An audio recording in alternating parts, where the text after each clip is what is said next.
4.000 e acesse logicpro.com.br. Logic Pro, há quase 10 anos, oferecendo as melhores soluções tecnológicas. ZLZN, a cara do povo.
...102.1 em Manacapuru. Mais 2 opções para você acompanhar a melhor programação jornalística do Amazonas. Programa Momentos A2. O romantismo, amor e emoção nas ondas do rádio. Momentos A2. Momentos A2 com Anderson Silva. Momentos A2, de segunda a sexta, das 22 à meia-noite. Logos FM, em conexão com a rádio ZLZN, no projeto Link Studio Web, aqui na Logos FM. O que você precisa saber sobre a varíola dos macacos? O que é a varíola dos macacos? É uma doença transmitida pelo vírus Monkeypox, no contato próximo e prolongado com uma pessoa infectada. E os sintomas? Febre, dor de cabeça, muscular e nas costas, bolhas e feridas na pele que coçam e dói. Como prevenir? Use máscara, higienize as mãos, evite o contato íntimo ou sexual com pessoas com sintomas. Sentiu algum sintoma? Procure uma unidade de saúde. Governo do Amazonas. No Vitória, tem variedade todo dia. Tem açougue, tem peixaria. No Vitória tem mais economia. No Vitória, tem hortifruti, tem pó e padaria. Tem tudo em um só lugar. Vem pro Vitória que você vai gostar. Vem pro Vitória Supermercado. Vem pro Vitória Supermercado. Faça festa no Vitória Supermercado. Vem aí, vem aí, mais um programa exclusivo ZLZN. Muito boa noite, está no ar o QGCast, o podcast do site QGdoautomóvel.com, diretamente da Rádio ZLZN, que é a cara do povo. Como vocês sabem, todas as quartas-feiras estamos online com vocês a partir das 19 horas para falar dessa que talvez depois do futebol é uma das grandes paixões dos brasileiros de norte a sul, que são os automóveis. É um bate-papo informal, mas com muita informação. Eu sou Alfredo Filho, especialista em marketing automotivo, fundador do QG do Automóvel. E para esse bate-papo tem aqui na minha frente Pablo Medeiros. Boa noite, Pablo. Boa noite. E nessa noite temos aqui Ruiter Rezende, diretor do grupo Rezende, que atua no segmento de automóveis com Mavel Veículos e de caminhões e ônibus com Rezende Caminhões. Boa noite, Ruiter. Boa noite, Pablo. Boa noite, Alfredo. Show de bola. Antes de continuar, deixa eu falar aqui dos nossos patrocinadores rapidão.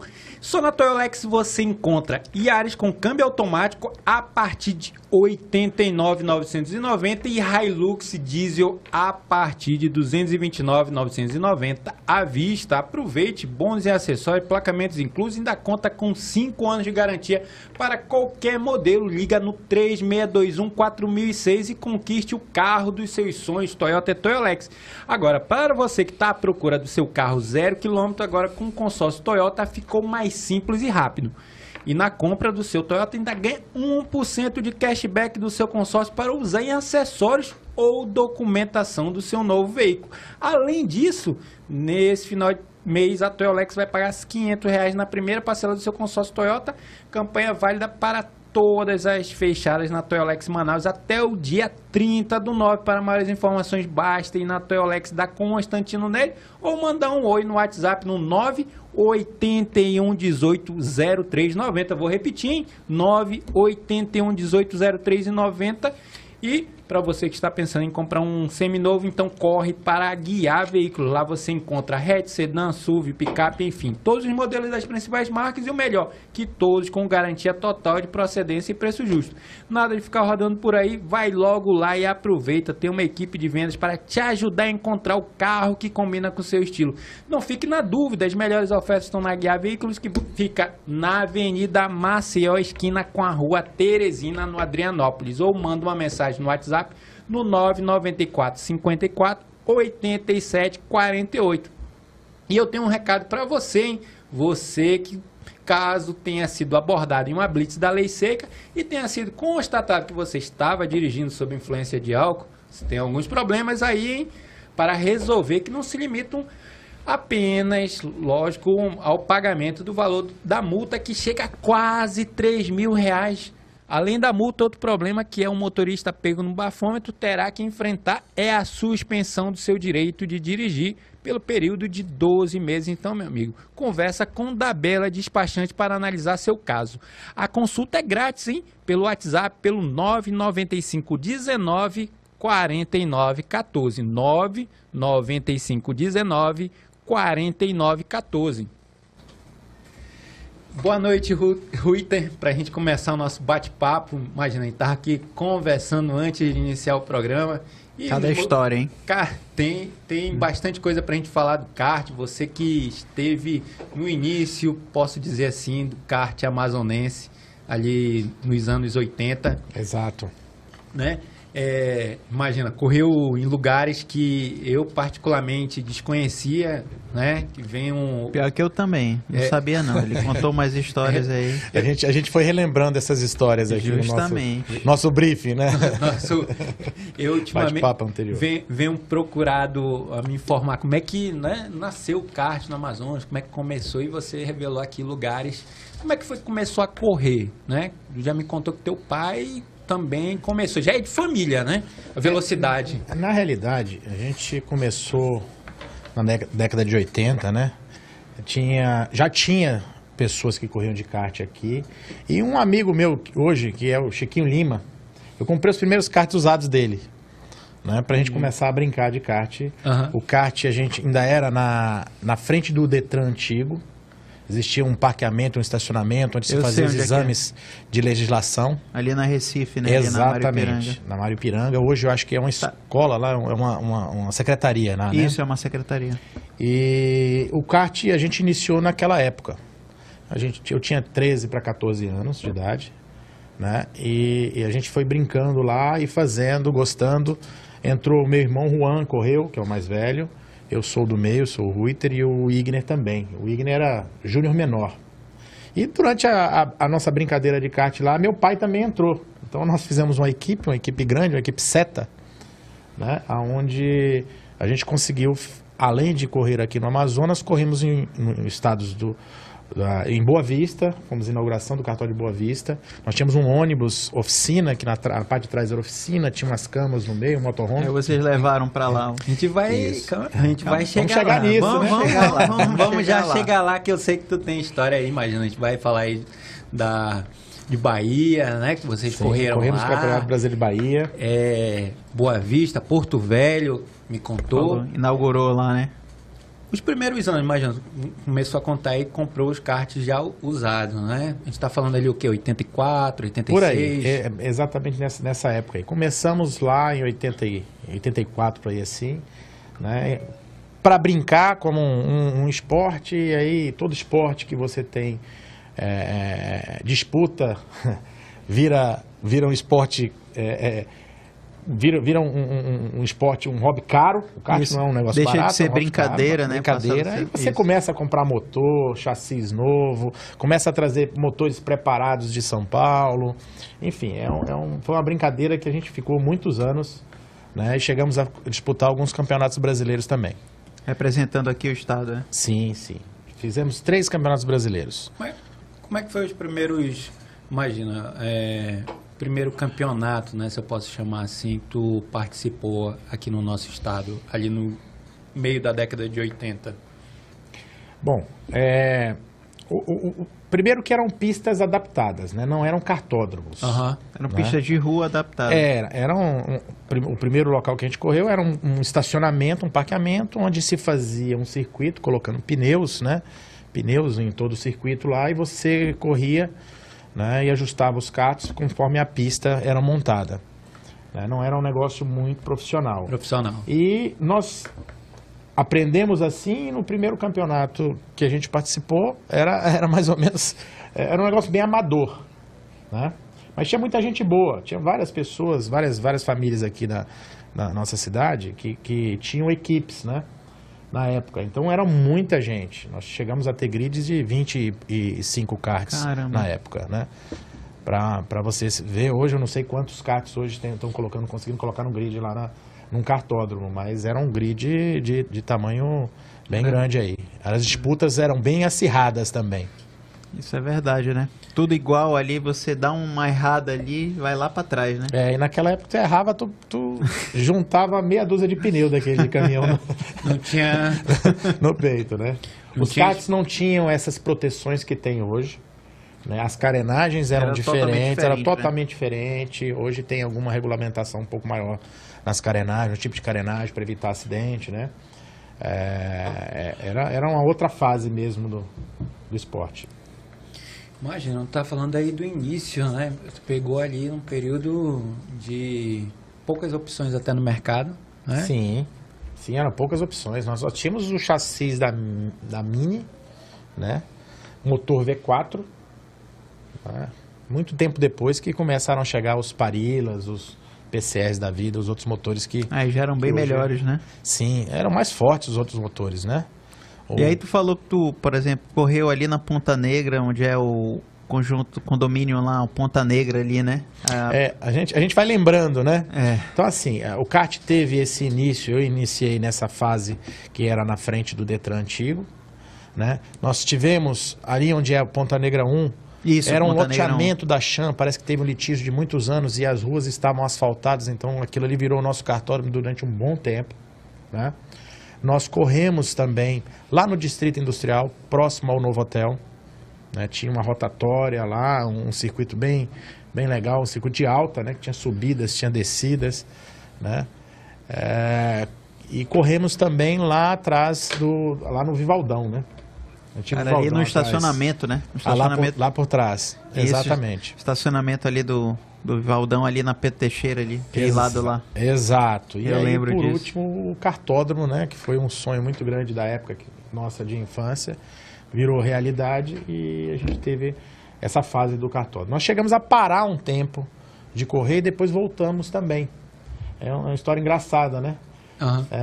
Eu corri durante alguns anos, parei. Quando eu voltei como chefe de equipe. Olha! Foi. Né? Só quem corria era o meu irmão e meu pai. Né? Meu pai corria na categoria sênior e meu irmão corria já na graduados. Ele iniciou o mais novo, o Igner. Ele iniciou na júnior, né? E passou para graduados e corria os dois nessa categoria. Né? Isso foi engraçado porque a gente vai lembrando as histórias aqui que são legais. Eu tinha 10 anos que eu não corria de kart. E do jeito que teve a transformação do motor V4 para o Parila, né, houve a época que tinha, todo mundo só tinha Parilla, mas o pessoal tinha muito motor V4 na época. E o motor V4 a gente usava para treinar, para alguma coisa nesse sentido. E um belo dia fizeram uma corrida de V4. Então todo mundo correu com Parilla, aí no final juntaram todas as categorias, fizeram um grid de mais de 20 carros também, novamente, 20 e poucos carros. Tinha um sênior, tinha uns graduados, tinha júnior no meio. O Penatinho correu, Rodrigo Penati, não sei se vocês conhecem. Ele correu. E aí eu preparei um kart V4 que era para o meu irmão correr, para o Igner, que tinha feito a graduados, né? Meu pai correu na série. Aí eu me deparei que na hora da corrida do V4, que era para tomada de tempo e tudo mais, meu pai trouxe meu capacete e meu macacão. Falei, você vai correr. Olha, bateu a saudade, pai, né? Bateu aquela não, saudade. Não, pai, eu vou correr não. Me entregou meu capacete, você vai correr e tal. E me entregou. Eu entrei no kart, eu dei 3 voltas na pista. Mas 3 voltas daquela que tu erra muito. 10 anos sem andar, né? É um negócio diferente. Vai pegando a manha. E não tomei tempo. Né? Parei o kart lá, falei, não vou tomar tempo. Então o pessoal tomou tempo rápido. Na hora da largada eu botei o kart na última posição. Né? Então você sabe quando vai... Nós não tínhamos aquela telemetria que tem hoje. Uhum. Então era muita coisa feita manual. Tinha um cronômetro, contador, o cara contava as voltas. E eu botei na última posição. Na hora que foi largar, queimaram a primeira volta. Quando foi para a segunda, eu já entrei acelerado. Quando eu vi a bandeirada lá, eu já estava acelerado aqui. E eu botei no meio e fui passando. Eu já cheguei, na hora que chegou a bandeirada, eu já estava lá pro 16º, lá por aí assim. Né? Longe. E kart enrolando um com o outro, batendo um com o outro. Né? Resumindo, foi desenvolvendo a corrida e eu cheguei no Penatinho. Né? E o Penati passava um cara, eu passava. Foi atrás dele. Fui atrás dele. E eu não queria colocar de lado, porque, pô, ele era um júnior menor, eu era sênior. Se você botar do lado, época, você né? escorregava. Naquela época você botava de lado, você escorregava em cima do kart do outro, né? Jogava o cara pra parte suja e ia embora. E eu não queria disputar carenagem com ele, porque nós tínhamos tido um acidente há um tempo atrás aqui no estado, e eu já não corria mesmo. Então eu falei, eu tô aqui pra brincar, né? Só que, na hora que entrou nas 3 últimas voltas, o primeiro colocado estava na reta oposta, a gente descendo a reta principal, eu e o Penatinho, e eu vi que o kart do primeiro colocado ficou mais próximo da gente, ele tinha perdido meia reta. Né? Aí eu falei, não, agora é agora. Vai dar, né? Acelerei, dei aqueles totozinhos na traseira do Penatinho, o Penatinho pisou. Rapaz, a gente entrou foram umas 3 voltas mais ou menos. Terceira, segunda. Na última volta, nós entramos na reta oposta, os 3 carros juntos. O carro do primeiro colocado tinha perdido o rendimento. Eu acho que ele afinou muito o motor e perdeu o rendimento. O meu, eu era acostumado a regular carro, agulha e tudo mais. Eu vinha com o motor solto. Nas últimas 3 voltas eu apertei as agulhas. Falei, agora eu vou chegar. E nós entramos na reta oposta, os 3 carros juntos. Imagine, num grid de 20 e tantos, Verdade. Eu 10 anos sem correr, os 3 carros juntos. Só que quando chegou no meio da reta oposta, o cara que estava em primeiro, eu senti o carro sair meio de traseira. O motor dele trancou, cara. Ele esticou tanto que trancou. Quando ele saiu meio de traseira, eu joguei pro lado de dentro. E o Penatinho jogou pro lado de fora. Então passou os 2. Só que a curva era pro meu lado.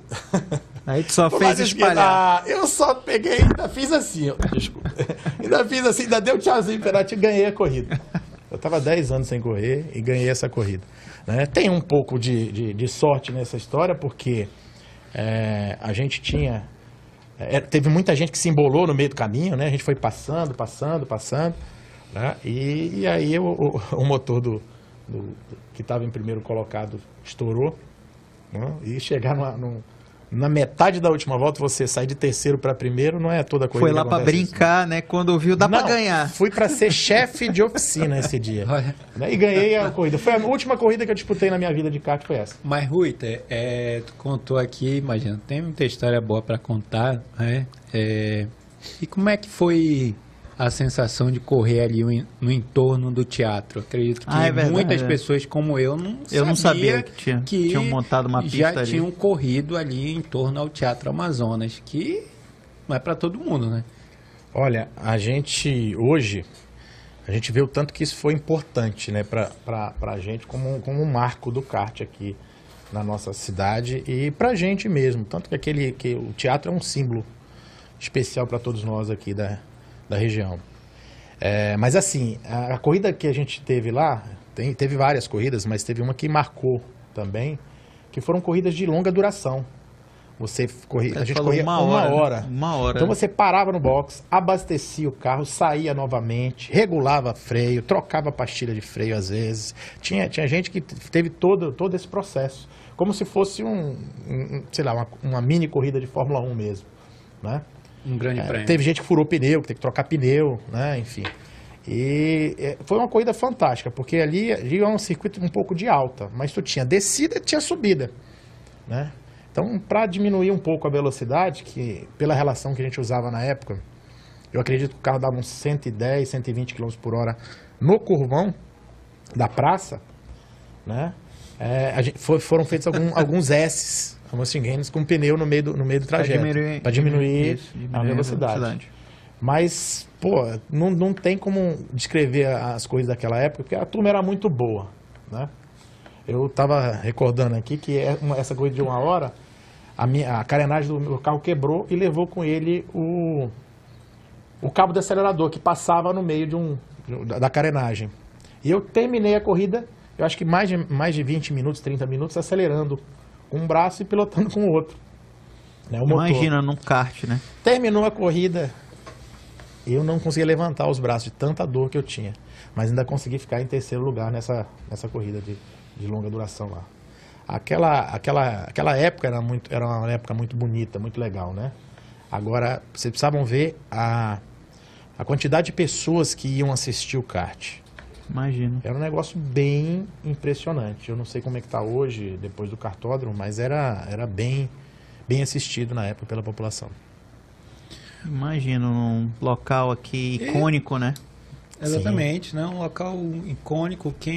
Acredito eu, quem até mesmo dessa nova geração não ia querer correr no entorno ali, né? Se tivesse condições. Eles nem imaginam que isso aconteceu. Não, tem gente que não sabe. Eu não sabia. Hoje é calçadão onde a gente correu. Entendeu? Hoje é calçadão. Só não a parte da Eduardo Ribeiro, que você subia um pedaço da Eduardo Ribeiro até a 10 de julho e voltava. Né? Só não é calçadão ali. O resto é todo calçadão e, lógico, na frente da igreja. São Sebastião também não é. Né? Então o kart fazia esse trajeto todo. Ele descia do lado do teatro, subia Eduardo Ribeiro até a 10 de julho, voltava, entrava de novo naquela rua que eu não me recordo o nome agora. Eu acho que é José Clemente. Isso, José Clemente. No final da José Clemente, onde tem hoje uma pizzaria, uma peixaria ali e tal, era os box pro lado direito e você continuava do lado esquerdo fazendo o entorno da praça. Né? Fazendo o entorno da praça. Aquele entorno era com o pé embaixo, sem tocar no freio. O kart ia de lado o tempo todo, né? E naquela época, a gente teve várias fases do kart, né? Esse negócio é legal. A gente freava mais jogando o kart de lado, não utilizando o freio. Depois de um tempo que modificaram o chassi todo, a tocada ficou aquela tocada mais certinha, né? Mas você chegava e atravessava o carro e jogava de lado e ia derrapando. Só controlava a derrapada, né? Era isso, era dessa forma que a gente pilotava. É o que hoje é drift, né, Cristiano? Hoje é drift, exatamente. Drift. Ficou nome bonito, né? Nome bonito. Eu já fazia isso na minha época. Mas também teve outra icônica, né? Mas vocês correram em Taquatiara, né? Também corremos no interior, né? Essas corridas de interiores, imagine, se em Manaus a população ia assistir, no interior, numa corrida dessa, era um negócio... Era um evento. Década de 80, imagine isso aí. Era um evento da cidade. Então, era muita gente. E os circuitos eram feitos praticamente ali no centro da cidade, entrando em umas ruazinhas fechadas e tudo mais. O piloto que errava era uma sarjeta, né? Era um eixo empenado e tudo mais. Se capotasse, ia capotar em cima da população, que era tanta gente no lado. Mas eram corridas muito legais, divertidas, né? Que ficou na história de muita gente aqui. Cara, eu não sabia não do interior, não sabia não, que vocês tinham corrido no interior. Também não sabia dessa questão do Teatro Amazonas, né? Então são histórias que ficam perdidas. Sim. Né? A gente tinha um acervo muito grande, né? Nós tínhamos um acervo muito grande e esse acervo se perdeu com um jornalista amigo nosso que pediu pra gente... A gente tinha umas fitas, eram aquelas fitas cassete. Né? Eu vou tentar localizar e se eu conseguir resgatar esse acervo, eu vou encaminhar para vocês verem o tanto que a gente aceita. Eu tenho algumas fotos, de vez em quando a gente recebe algumas fotos dos amigos da antigamente. O Ricardo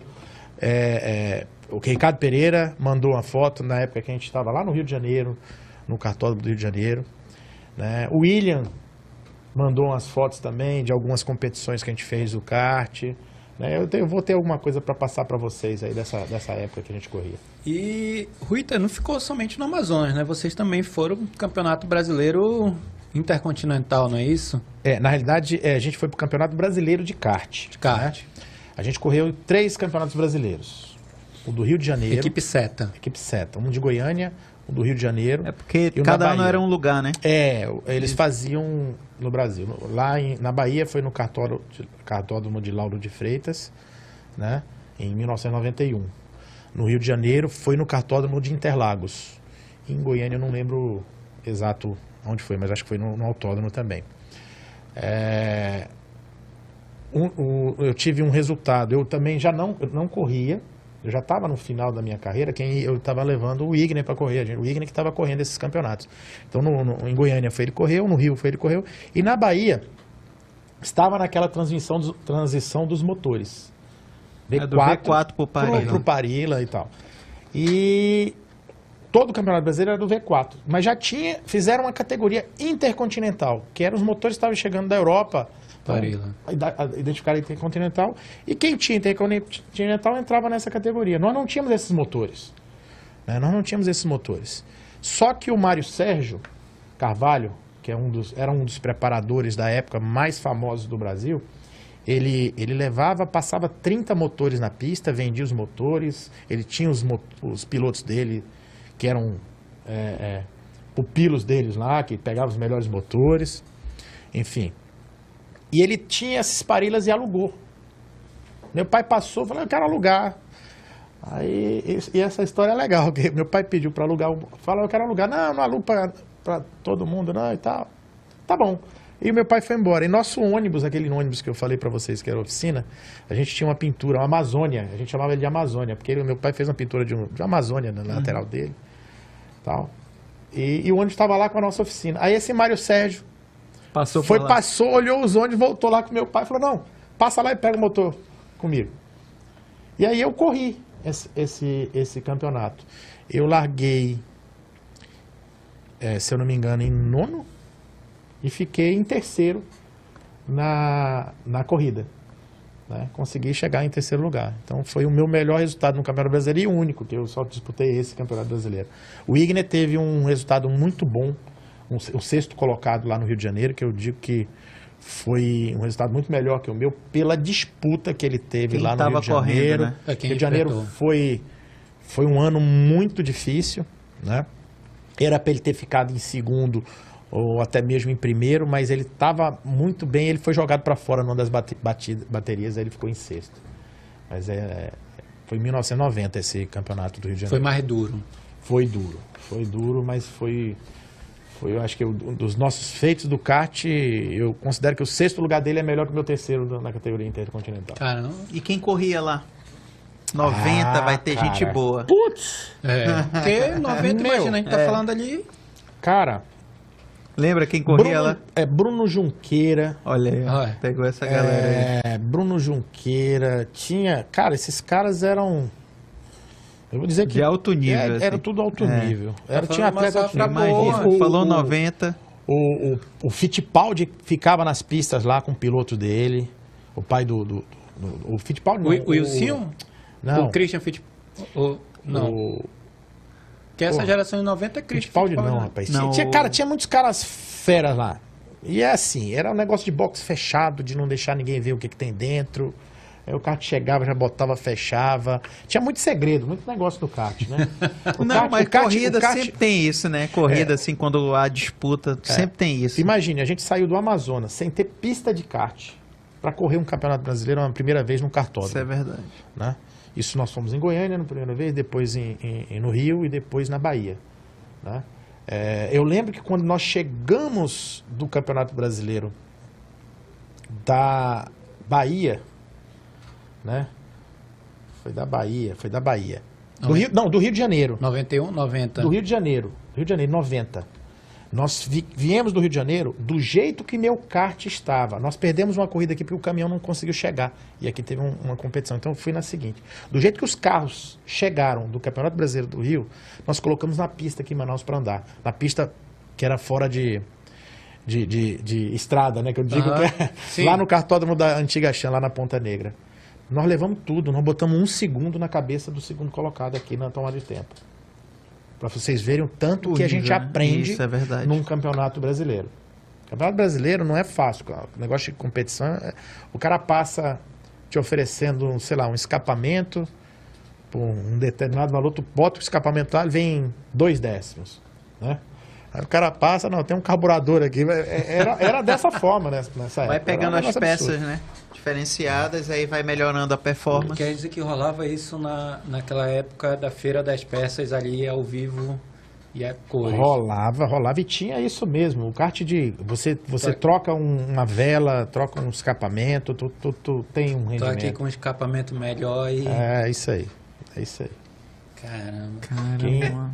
Eu aproveito até mesmo, imagina, tu falou aí da Chan, né, que eu até demorei a me situar na hora que a gente estava conversando aqui, antes de iniciar, mas desses que nós tivemos, esses karts, kartódromos provisórios, né, o que te causa mais, te traz nostalgia, assim, porque teve o período do distrito, período lá da Ponta Negra, Vivaldão, imagina, né, a gente teve aqui um convidado que falou bastante também do Vivaldão, que ele disse, pô, Vivaldão era muito bacana correr ali, né, Valdão? Cara, te traz nostalgia desse período. Primeiro que, se a gente falar em experiência de corrida, corrida de longa duração, de 1 hora, era fantástico. Né? É fantástico. É uma outra, não é aqueles 15, é outro 20, nível, é outro né? nível, é fantástico. Você tem que reabastecer, você tem que poupar o equipamento, você tem que trabalhar, não é só com o pé, não, é com a cabeça também. Né? Saber como manter o equipamento, né? Isso. Porque não adianta você, como eu ganhei a corrida do V4, a última que eu disputei, o cara esticou o equipamento até o final e não chegou. Né? Então imagine em 1 hora. Você tem que deixar o motor gordo, lubrificado, tem que saber poupar o freio, porque se você parar para trocar uma pastilha de freio no meio da corrida, você perde muito tempo, enfim. Coisa desse tipo. Então essa corrida foi uma experiência muito legal pra gente na época. Né? E além de ter sido do lado do Teatro Amazonas. Mas se você perguntar para mim, teve outro local que você gostou de correr? Cara, acho que para quem gosta de correr, qualquer local é local. Bom, cartódromo, fora de estrada. Não tem. Cada um foi uma fase muito boa da nossa vida lá. Tu falou de um ponto, né? Como o piloto precisa ser inteligente, né? Saber qual é o momento. Tem que deixar o motor poupar gordo, poupar equipamento, partilha de freio. E se ele não tiver um bom também, um bom chefe de equipe ali para conversar com ele, esse papel que tu fez com teu irmão, vai embora, né? A gente também teve muita corrida na chuva, né? Um negócio legal. E sim, já tinha pneu de chuva, tinha tudo. Era um negócio diferente aqui na nossa região. Né? Você ficava todo lameado, da cabeça aos pés, mas era muito legal, cara. Tinha hora que tu tava usando os 4 pneus de chuva, tinha hora que botava só 2 cruzado, por conta do rendimento. Tinha muito trabalho de equipe lá. E acerto, né? O kart precisa de muito acerto. Experiência, né? Fala, olha, só precisa aqui, vou trocar só 2, como tu falou, cruzado também. Isso. Pista meio molhada, meio seca, né? Pista muito suja. A gente teve muitas fases do kart muito legais aqui, cara. Show de bola. Para quem chegou agora, através das redes sociais ou pelo aplicativo da Rádio ZLZN, esse é o QGCast, podcast do QG do Automóvel. Estamos aqui todas as quartas-feiras com você, sempre às 19 horas, por meio do Facebook, YouTube e aplicativo da Rádio ZLZN. O aplicativo está disponível aí para Android e iOS. Aproveita, terminou o podcast, vai lá, baixa aí o aplicativo da Rádio ZLZN. Witter, vamos aproveitar e falar também das concessionárias, falar de caminhão elétrico, né? Que, imagina, esse momento aí de mobilidade elétrica, a maioria das montadoras estão voltadas para esse mundo dos carros elétricos. E a Volkswagen é uma delas, né? Trazendo 2 modelos do caminhão elétrico. Sim. A Volkswagen acho que é a primeira montadora brasileira a produzir o caminhão elétrico em série. Uhum. O primeiro protótipo foi apresentado em 2017 na Fenatran, né? E de lá para cá ele entrou em teste em diversos clientes e ele se tornou realidade como produto de série o ano passado, lançado oficialmente o ano passado. Manaus vai receber o primeiro caminhão elétrico nos próximos dias. Ele vai trabalhar na operação do aeroporto, é do Grupo Pioneiro, aqui que fez a aquisição para trabalhar na operação de abastecimento de aeronaves no aeroporto. Certo. E a gente tem outros negócios em andamento aqui em Manaus para ver mais alguns elétricos para a nossa região.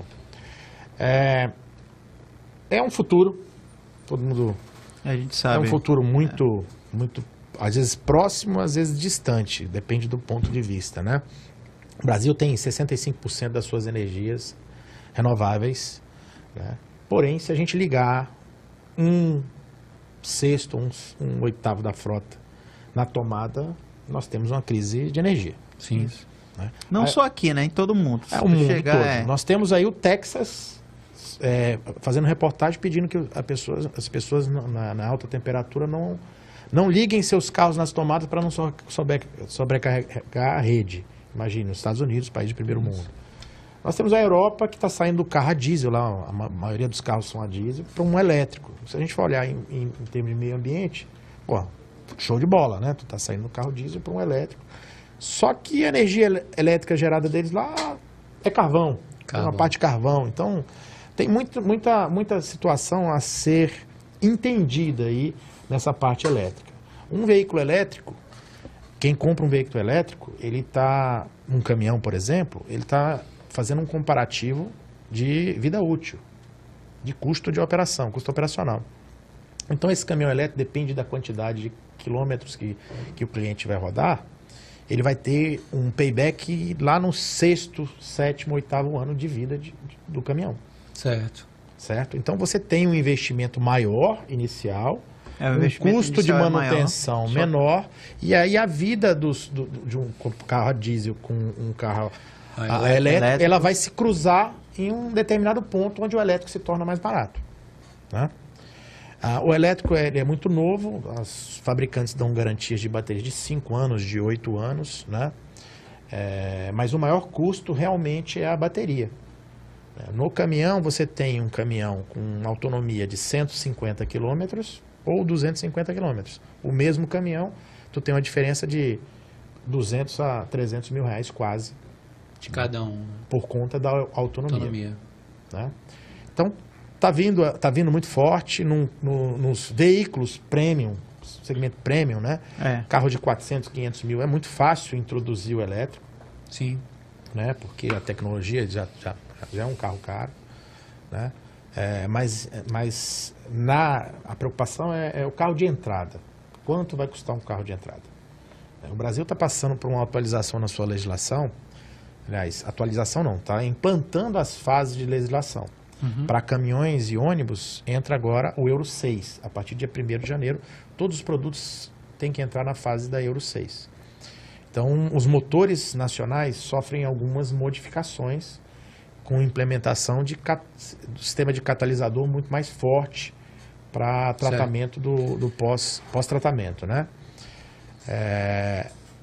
E em automóveis entrou o ano passado, né, o Procon, a fase 7, o PL7.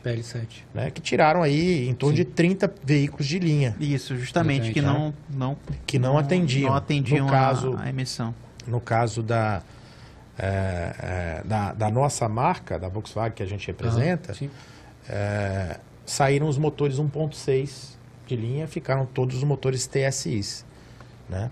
E no caso do A diesel, parou de produzir o motor a 4 cilindros e ficou só os 6 cilindros da Amarok. Então nós só temos esses motores aí. Essa gama de motores mais novos, uma geração mais nova, que não se fala que o carro tem que ser elétrico. A legislação não diz isso. Mas a legislação diz que você tem que poluir tantos por cento. E você só consegue fazer essa poluição com um veículo híbrido ou elétrico hoje. Isso. Né? Aí falando em híbrido, o senhor acha que seria uma boa transição, né? Principalmente para gente que não tem uma infraestrutura montada? O Brasil tem algumas soluções já dentro de casa, né? O motor a álcool, o álcool é uma delas, né? Mas nós precisamos ter mais álcool, mais oferta de álcool, né? Falam em HVO, falam em outros tipos de combustível, né? Célula de hidrogênio, Já estão, isso. né? Mas ainda não tem nada ainda tão usual como o híbrido e o elétrico. Nós temos essas duas opções agora. E é uma preocupação muito grande porque o brasileiro quer imitar o europeu, né? A gente quer ser europeu, sem olhar para as nossas particularidades. Nossa estrutura. Né? Estruturas de estradas, nosso país, a nossa particularidade do nosso país. Sim.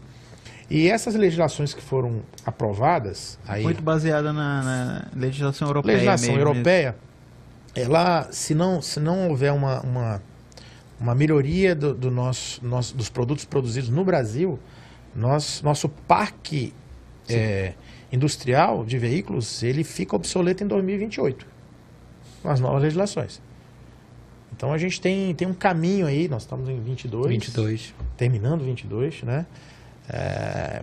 Com essa evolução desses produtos. Todas as montadoras estão lançando veículos elétricos, híbridos, né? Você vai ver uma enxurrada de lançamentos nos próximos anos, né? Na nossa marca Volkswagen Automóveis, vão ter 15 lançamentos em 2 anos. Né? Para tentar acompanhar, né? Essa questão da legislação, emissão. Mas o que eu posso dizer é que o carro está se tornando, com essas tecnologias, com o que está chegando, cada vez mais oneroso a aquisição de um carro. Né? Isso é verdade. Isso é um fato, porque você teve muita tecnologia embarcada nos carros. Essa nova fase de automóveis é a fase de segurança. Sim. Então, houve uma modificação. Vocês conhecem os Latin Cap? Sei. Latin Cap? Sim. Os carros agora têm que baseado passar... na Europa, que também tem o NCAP. Mas isso é legal, porque é parte de segurança. Eu entendo. Só que os carros de entrada brasileiro praticamente saem nenhum cobra. Todos de linha. Isso. Nenhum. Exatamente. Todos nenhum de linha. mesmo. Né? Então, quando você tira um carro de entrada, você dá um gap de um preço de um nível para o outro, né? E aí a gente vai tendo a gente a modificação. entra em reforço estrutural, entendeu? Deformação ali. Quantidade de airbag. Justamente, aí tu põe os airbags que também contam. Proteção contra atropelamento, lateral, pedestre, proteção lateral. E a segurança ativa está entrando nos carros, né? Tecnologia, né? Isso aí é sensores de radar, como a gente viu no EX90, o novo, né? Exatamente, que ele já tem o sensor de 150 metros, ele já detecta pedestre, já para automaticamente. Aí já, como o senhor falou, a questão dos sensores ativos, né? Sim. E aí a gente vai chegar na questão da autonomia, né? O próprio veículo, né? Você já não precisa mais o seu input ali. Autônomo, né? Na parte de caminhões, você já tem em lavouras, em obras, caminhão autônomo trabalhando o tempo todo sem motorista. Né? Isso é verdade. Eu vi 100%, né? Já tem muito local, o caminhão... porque aí ele pode rodar muito mais horas, né? Não precisa do humano ali. O caminhão entra, o caminhão em mineradora também, então estão passando para o caminhão autônomo. Eu vi essa questão no Chile. Muito forte, tá? No agro ele pode rodar quase 24 horas. Imagina, tu não tem tem que ter um input humano ali, entendeu? Quanto aumenta a produtividade na agricultura. Uhum. E na parte elétrica, a gente, nos pesados, especificamente nos pesados, Eu acho que o híbrido, respondendo a tua pergunta, o híbrido vai ser a solução para o transporte de longa distância. Você não tem como fazer um recarregamento de um caminhão elétrico para sair daqui para ir para, sei lá, para São Paulo. 4 mil, mais de 4 mil. Vamos dizer que a gente tem uma estradinha que sai daqui, né? Que não existe, né? Em breve, se Deus quiser. Mas, se Deus quiser. Aí... Mas imagine você ter que parar um caminhão e ficar algumas horas carregando. Então, acho que o custo, né, dessa parada aí é muito alto. Ainda, né? Não dá para fazer, imagina. O cara vai 4.800 quilômetros, vou parar quantas vezes também. Sim. É por isso que tem, por exemplo, tem algumas montadoras, né, que estão investindo assim, antes do elétrico, ainda no hidrogênio, né? No caso, a Toyota, né? Ela investiu bastante no híbrido e a questão da aposta dela ainda é no hidrogênio. Eu te pergunto, células de hidrogênio. É boa essa tua visão, né? Tu também, dá para perceber, tu tá com a visão que dentro dos grandes centros, o caminhão elétrico e longas distâncias, caminhão híbrido. Eu acho que essa vai ser a nossa alternativa, né? Nós temos nos grandes centros aí frotas muito grandes de ônibus. Certo. E ônibus, para mim, é o meu ponto onde a gente tem um celeiro de testes muito grande, né? Porque é o carro que roda quase 24 horas, começa às 4 da manhã e vai até 10, 11 da noite, rodando, né? Tem quilometragem alta diária e o transporte de passageiro, sim, né? Com várias situações, horário de pico, horário de baixo pico, né? E o segmento de ônibus ainda está muito, a parte elétrica ainda está muito no início, né? No início. Nós temos alguns projetos na montadora. O caminhão está pronto, então o caminhão para tu fazer o micro-ônibus é tirar a cabine e fazer alguns ajustes, né? Porém, o fabricante ele vai dando o passo conforme o seu planejamento. Mas nós temos algumas situações de ônibus elétricos com parceiros externos. Você sai com o chassi, parte mecânica todo Volkswagen, e você agrega motores elétricos e baterias elétricas e aí bota a carroceria em cima. É uma parceria que tem da Eletra, aonde isso já é realidade. Eles têm tanto este produto 100% elétrico quanto um produto já híbrido. Que você bota motores a diesel ou... Pois é, você tem a opção de colocar um motor a diesel ou um motor a álcool também. Entendi. Movido a álcool ou a gás, dá para fazer tudo isso, né? Mas também tem não falamos do gás, lembramos agora. Nós temos a gás em oferta na nossa cidade, né?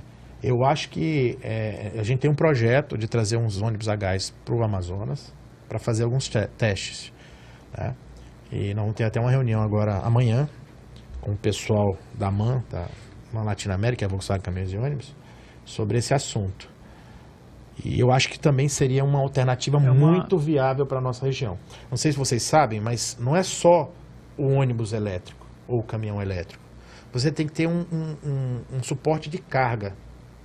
E os carregadores, além de serem bem caros, os carregadores eles demandam muita energia. Então, para fazer uma garagem com 10 ônibus, você tem que fazer uma linha especial, porque se você ligar na garagem, não cai a luz da garagem, cai a luz do bairro. Entendeu? Então, você tem que ter uma ligação específica. Aqui em Manaus tem uma das garagens, lá na Cidade Nova, que ela foi mapeada para ser um ponto de energia elétrica. Já o gás não. O gás você faz um ponto de abastecimento, você puxa um gasoduto e um mesmo ponto abastece uma frota toda. Uma frota toda. Bem mais fácil, né? Muito mais fácil. Diferente que você tem que ter um carregador elétrico para cada ônibus. Né? É infraestrutura, né? Nós vamos passar por essa fase. Né? Tu acredita que o quê? Uns 20 anos para passar por essa fase? Menos? Não. Olha só. Eu tive agora em São Paulo numa feira de ônibus nacional. Então, a gente trabalha com a Volkswagen, mas eu visitei todos os estandes lá para ver as novidades, tecnologias, enfim. Tinha chassis de ônibus elétrico, tinha gente apresentando ônibus a gás, né? Tinha de tudo lá. Tinha um diesel novo, o Euro 6, aliás, nós lançamos ontem o caminhão Euro 6, a Volkswagen lançou ontem o caminhão Euro 6, com algumas modificações. Né? Os ônibus foram lançados nessa feira, né? Lá em São Paulo. E a gente entende que há um longo passo. Manaus, nós temos umas plataformas de embarque que são a nível, né? Isso. Que são do meio. Sim. Isso serve para os veículos expressos e tudo mais. Mas o desenvolvimento de chassis de ônibus, ele passa a ser motor traseiro. Ele sai do motor da frente e passa para o motor traseiro. Para que o carro tenha acessibilidade, ou seja, seus pisos baixos. Só que se a gente for botar piso baixo em Manaus hoje, ele não roda, né? Piso baixo. O acesso do passageiro é a nível de rua, a legislação fala em uma altura de 1 degrau só, né? Só que em Manaus não roda.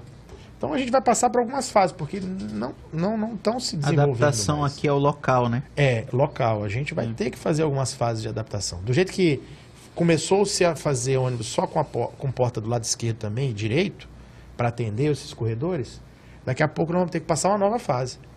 Porque os alimentadores vão ter que ser piso baixo, motor traseiro. Então, tudo isso a gente tem que olhar essas tecnologias, o que está acontecendo no E não é só mundo. isso, né? Você Como fala de falou. articulado. Articulado tem um grande fabricante nacional que, agora no final do ano, encerra sua produção do produto a diesel. Ele informou ao mercado que não produz mais motor dianteiro a diesel e também não produz o articulado mais a diesel, vai ser um articulado elétrico. Só que nós estamos falando de um chassi que só o chassi custa 3,5 milhões de reais. Mais a carroceria, mais o ar-condicionado, equipamento. Sim, essas outras. Então, você imagina isso num custo operacional, num sistema, para que ele se pagar depois de 6 anos, 6, 7 anos. Talvez no ônibus com 5, 6 anos, porque roda bastante, né? Sim. Então a gente tem custo-benefício, né, que está sendo impactado pela essa questão ambiental mesmo. Essa nossa necessidade de poluir menos. Né? Você imagina, a gente aproveitou e falou de caminhões, lógico, e vocês também têm a operação de automóveis também da Volkswagen. E como tu colocou, né? Hoje a Volkswagen com os motores TSI, e até mesmo acho que foi uma das primeiras que se ligou a mais ao downsize, né? Começou a reduzir de modificou toda 1.6 para 1.0 turbo, né? Saiu bem na frente, imagina. E agora veio com novidade, acho que está com 1 semana, 2 semanas, não é? Com o novo Polo estive também. no lançamento lá em São Paulo também, do Polo. Né? Vem muita novidade na Volkswagen, a marca vem com 15 produtos aí nos próximos 2 anos. O Polo foi o início deles, né? Essa questão da motorização, você foi muito feliz em falar que essa motorização é fantástica. Fantástica.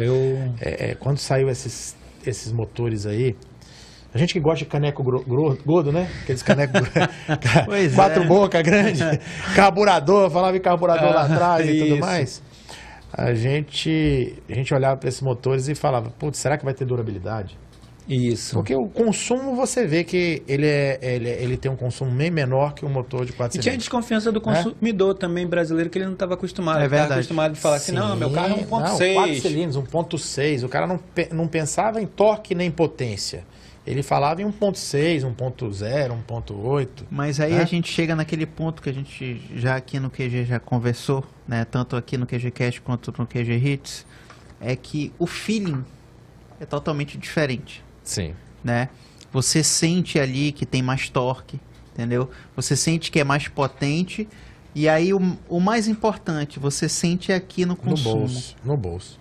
Pois é, entendeu? Esses motores TSI que saíram, a primeira fase deles foi fantástica, porque até a gente já olhava, será que Sim. Cara, o motor não quebra, o motor Isso é durável. Verdade, tem uma durabilidade boa. É fantástico, tem um desempenho, um torque, uma potência fantástica.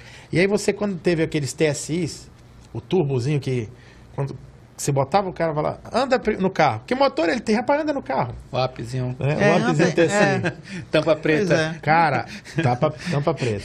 Nós temos 2, nós ficamos com 2 Tem um de conhecido última aí geração. toda vez eu digo, Cara, rapaz, tu botava o cliente no carro, dá uma volta, um amigo dá uma volta. Se o cara chegar, que motor é esse? É 1.8, 2.0? Não, meu parceiro. Não é 1.0, não é possível, mas é um TSI. Aí tem 100 e tantos cavalos de potência, tem o torque de tanto. Aí tanto é que a Volkswagen mudou a nomenclatura dos motores, né? Ela colocou 200 TSI, que é o 250 TSI, o torque em newton-metros, né? TSI, exatamente. O torque em newton-metros. Exatamente. E são motores extremamente econômicos. Isso é verdade. Né? Isso é verdade. Aqui no imediato a gente tem um Gol, né? Com um motor tricilíndrico lá e ele roda. É o que mais roda aqui. E eu vou lhe falar, se fosse o turbo, melhor ele ainda. andava o dobro. Isso. Né? E consumia menos. Isso. Esses motores são fantásticos. Eu virei fã desses motores. Então, e aí, a própria Porsche fez um downsize também, fez um né? downsize também. Tu acha que ainda Aliás, tem ontem, esses ontem motores? Ontem eu quase chorei com isso, porque quando a gente era pequeno, né, na infância, a gente viu o primeiro Lamborghini num filme. Eu vi um primeiro Lamborghini no filme, qual? né? Cultas? Era. O V12. Aquela asa de gaivota. Rod Stewart. Rapaz, e ontem foi produzido o último motor V12, né? Foi, da Lamborghini. foi o Aventador, o último Aventador. Aí o cara se pergunta, né? Dá uma dor Isso no coração, mesmo, eu vi né? a foto. Dá uma dor mesmo. Dá uma dor no coração. Quem gosta daquele barulhinho? E pra ti que gosta também, imagina como a gente que tá aqui, como é que tu vê essa questão do downsize? Tu acha que ainda tem muita coisa ainda para vir ainda? Tu acha que ainda consegue ainda avançar mais ainda? Não. Ou tu acha que aí parou mesmo? Porque o nosso mercado vive, como tu falou, né? A gente vive uma realidade, por mais que nós queiramos, Olha, né? esse é o nosso problema. Olhar o mercado de fora, europeu principalmente, né? Mas tá um pouquinho longe. Esse é o nosso problema. Esses motores que vocês estão vendo aí, provavelmente de todas as marcas para automóvel vão ser as últimas gerações de motores. Isso mesmo. É porque a legislação, nenhum fabricante mundial vai continuar está desenvolvendo isso. motor a combustão. Por quê? Tu acha Porque que nem as unidades 2030 fabris brasileiras elas vão talvez ainda para exportar para um continente africano, alguma coisa que a gente sabe nesse sentido. Não é que tem os mercados emergentes. E esses caras não entram nessa questão de globalização, eletrificação e tudo mais. Não, mas para nossa região, América Latina, para a Europa, para Estados Unidos, essa é acho que é a última geração. É a de motores que vocês estão vendo. A última geração mesmo. De todas as marcas. Você não tem nenhum fabricante. A gente mundial. já vê. Tanto é que você vê os grupos. O grupo Volkswagen é um grupo muito grande. Não sei se vocês conhecem ele. Sim, né? eu sei. Na parte de caminhões, eles têm.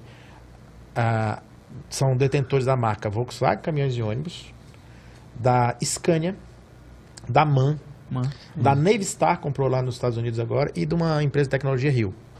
Né? Em automóveis, aí eu tenho que aí olhar uma embora, colinha, né? VW, aí vem Volkswagen, Audi, Porsche, aí tem Lamborghini, né? Skoda, Seat, e aí vai fora. Tem muita coisa. Embora. E a gente está vendo dentro dessas marcas essa questão do desenvolvimento. Estão indo para o elétrico por conta da Europa. Isso mesmo. Né? Por exemplo, essa semana agora saiu o novo Mercedes C63S. Aí ele era um V8, agora é 2.0 híbrido. Híbrido, né? Isso aí. Vamos ver muita coisa nova aí nesse Justamente, aí ele usa a tecnologia de Fórmula 1, né? Aí o motor 2.0, 470 cavalos e mais 200 de motor elétrico. É isso aí. Essa é a nova realidade. Essas crianças que estão nascendo agora não sabem, ver né? motor a combustão. Vão ver é porque a gente vai guardar uns, né? Vai guardar uns. Chegar, vovô, o que é isso? O que é isso? Né? Imagina, tem até fórmula, né? Cá pra nós. Na hora que tu pisa no acelerador de um V8 e vê ele berrar, é um negócio bonito. É outra realidade. Não tem como. Pô, infelizmente, mas nosso tempo está chegando ao fim. Sei que tinha muita coisa pra gente ainda falar. Espero ter uma próxima oportunidade para te receber aqui, quem sabe aqui no QG Hits de manhã, no sábado de manhã, para vir bater um papo e escutar uma música. Eu faço até um convite para quem está nos assistindo, sábado de 8 às 9 da manhã, coloca aí no aplicativo da Rádio ZLZN ou entra lá no site que aí você vai acompanhar, saber tudo sobre alto também, só que aí com uma pegada diferente, ouvir uma música boa, os clássicos. Saber as principais notícias e o destaque da semana. E, lógico, escutar também bastante música. Quero te agradecer, queria que tu fizesse tuas considerações finais, deixasse aí a tua mensagem. Eu que agradeço o convite de vocês aí. Eu particularmente, a conversa foi tão boa que a gente se perde no tempo, né? É verdade. Achei que não vou ter tanto assunto para falar, mas de kart, de tudo mais, já tem quase uma hora aqui batendo papo, tem mais assunto. Mas eu agradeço muito o convite de vocês, fico à disposição. Gostei muito de conhecê-los aqui e ter esse bate-papo e espero que o pessoal tenha gostado também. Muito obrigado. A gente que agradece.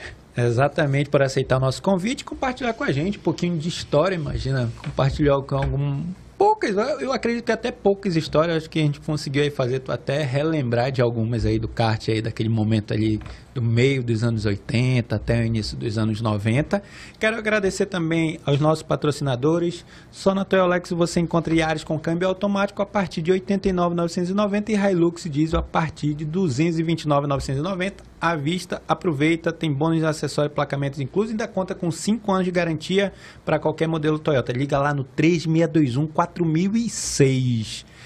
Para você que está à procura do seu carro 0 km, agora com o consórcio Toyota ficou mais simples e rápido. E na compra do seu Toyota você ganha 1% de cashback do seu consórcio para usar em acessórios ou documentação do seu novo veículo. Além disso, nesse final de mês a Toyolex vai pagar R$ 500 para a primeira parcela do seu consórcio Toyota. Campanha válida para todas as cotas fechadas na Toyolex Manaus até 30 de setembro. Corre lá para mais informações, basta ir na Toyolex da Avenida Constantino Nery ou mandar um WhatsApp no 981 18 0390. Para você que está pensando em comprar um seminovo, corre lá na Aguiar Veículos, que fica na Avenida Maceió, esquina com a Rua Teresina, no Adrianópolis, ou manda uma mensagem no WhatsApp no 994-548748. E para você, caso tenha sido abordado em uma blitz da lei seca e tenha sido constatado que está dirigindo sob a influência de álcool, você tem alguns problemas aí para resolver, meu amigo. Além da multa, outro problema que o motorista pego no bafômetro terá que enfrentar é a suspensão do seu direito a dirigir pelo período de 12 meses. Conversa com o Dabella Despachante para analisar seu caso. Lá eles vão ter a solução. A consulta é grátis pelo WhatsApp 995 19 49 14. 995 19 49 14. E agradecer também aos que estiveram com a gente ao longo desse podcast. Siga o nosso perfil nas redes sociais e ative as notificações para ficar por dentro. Com transmissão e operação de áudio de Anderson Silva e Ayrton Martins, produção e edição do site QG do Automóvel. Obrigado pela sua companhia. Eu te espero no próximo episódio, se Deus quiser, aqui na rádio, que é a cara do povo. Valeu! ZLZN, a cara do povo.